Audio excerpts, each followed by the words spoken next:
Federal Drive is presented by GEHA, Government Employees Health Association, proudly providing health and dental benefits to federal employees and their families. Visit GEHA.com. Open season means federal employees have some homework. Time spent now planning for your health care coverage can pay off later, both in money and health. Here with some things to think about. Principal Tiago Glieger of RMG Advisors. Tiago, good to have you back. Thanks, Tom. Good to be here. And I wanted to start with the idea of changing plans is something not enough people do, or most people don't do. Let's put it that way. Probably more people should. And give us the ground rules for, aside from the cost of the plans, evaluating your own life for deciding whether it's time for a change. The idea of open season is that it's designed to really give you a refresh on your benefits, right, Tom? And so there's a lot of things that come up that could change your life dramatically. That just means that maybe there's a better plan for you out there. So what are some of those things? We often see things like marriage, or maybe now you have another child. Sometimes people go through a divorce and now they have to think about how they're going to take care of their health, or perhaps their health itself has changed. Sometimes a doctor might no longer be inside the network. We have had cases where a doctor doesn't take that specific insurance carrier anymore. And so it's important that somebody do the research to see what's going on in my plan for next year. There's changes that happen. Sometimes they're dramatic, sometimes they're not. So you want to look at how those changes and how changes in your life impact your situation. And then, of course, you do have to look at the plans because of the average prices that went up so much this or will be going up in 25. That's right. There are a large number of plans. I think most of them at this point are almost double digits in increasing price. So that's a really big factor for people. Although the cost is not always the factor, right? Generally speaking, the coverage is going to be commensurate with the price, but a higher price plan does not always necessarily mean that it's a better quality plan. Some of the plans will have a higher deductible, but they have no copays.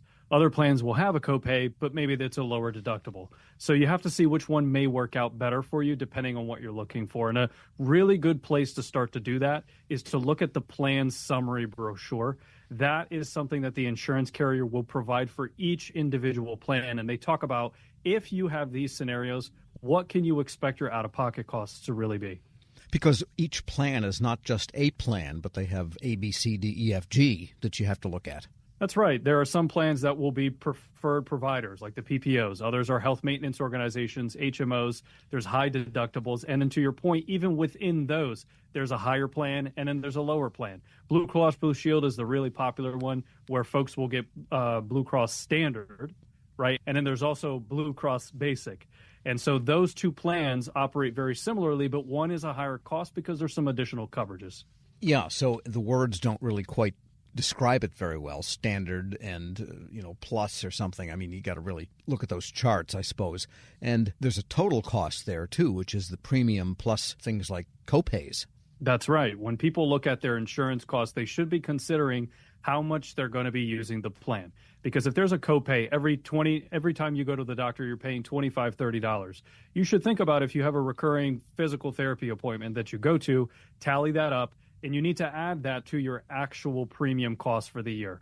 And then you also want to look at out-of-pocket costs. Are there any deductibles that may come with that as well? Those are costs that are going to be absorbed fully by you as the participant before the insurance is going to kick in. So sometimes if you have a high deductible plan and you happen to get injured in that year, or you may have a procedure that you're planning, that could be a year that maybe you don't have a high deductible plan because you're just going to need that coverage and it's going to have to come out of pocket if you did. And copays can vary between the primary holder and members of the family or codependents. Yeah, I believe they can. And even depending on what kind of services that you're looking for. There can be copays on the prescriptions. There can be copays on just regular care. If you're seeing a specialist, the copay generally is higher than it is if you're just seeing a regular care provider. And I wanted to ask you, too, about being the open season, the larger question, as you mentioned at the top. It's a good time to assess your situation generally in life. And that brings up the topic of insurance coverage outside of health insurance coverage, things that you should maybe do a little house updating at this point. I like to encourage people to really take the time while they're in this mindset of thinking about their insurance to look at other insurance coverages as well. So your life insurance is a really important factor to think about.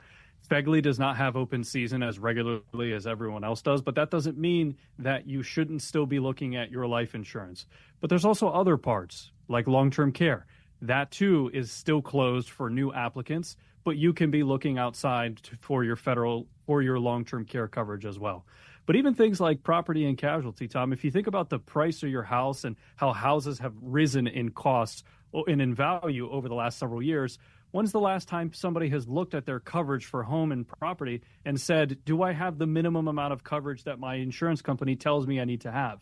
If your value has gone up and your insurance has not gone up, you might have a gap in coverage. And if anything happens, that cost is going to be borne by you and not the insurance. So it's just a good moment to look at those things, get those check boxes done while you're in the spirit. Yeah, recent history shows that even if you're up in the mountains 1,000 miles from a coastal hurricane, you can still get flooded out. That's right. And specifically, flood is a big one because most insurance companies are going to exclude flooding.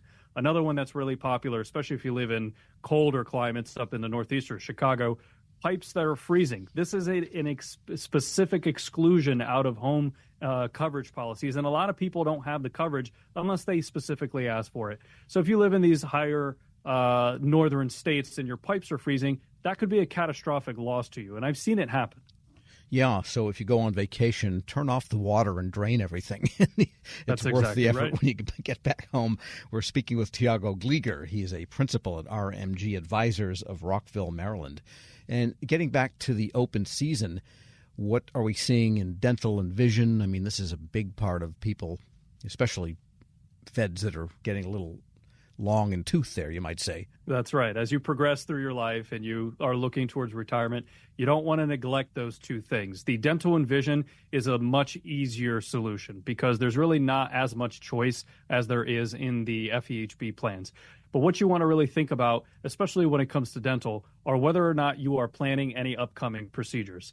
You can either go with the high plan if you're thinking about doing a little bit more dental work, or if you need to get new glasses or any kind of procedures done. And then in other years, you need to just remember to go back down to the lower, more cost-efficient plan because it'll help you save a little bit of money. All right. And for those that might be in the military health system, the integration of TRICARE and FEHB, what are some of the subtleties there that people might miss? For folks with TRICARE, they want to think about which kind of coverage is going to benefit them. And for them, it's going to be a matter of which carriers they're used to seeing, which providers are currently giving them the care that they need, and what coverages are going to be used either with TRICARE or with FEHB. This is particularly important when they start to head into retirement, because if you stick with FEHB, you don't need to take Medicare as a supplement in Part B once you turn 65. But that is not the case for TRICARE holders. TRICARE holders need to go to TRICARE for life. And so the benefit of having both options is that it covers that 5-year window that you need to have the insurance. And then if you're going to stick with TRICARE, you have to remember to turn on Part B once you turn 65. Right, and you can maybe come and go with Part B, but you can't come and go with TRICARE and FEHB. That's right, because the requirement to have that coverage is 5 years consecutively up until the last day that you are employed. So you don't want to drop that coverage under any circumstance. And after you retire, same thing. You can drop FEHB, but you can't come back to it when you're in retirement. That's right. If you're going to keep the TRICARE plus Medicare Part B, anytime you do Medicare, whether it's with FEHB or TRICARE, Medicare Part B is going to be your primary insurance provider. And then the supplement, which is the additional 20% that's not covered by Medicare,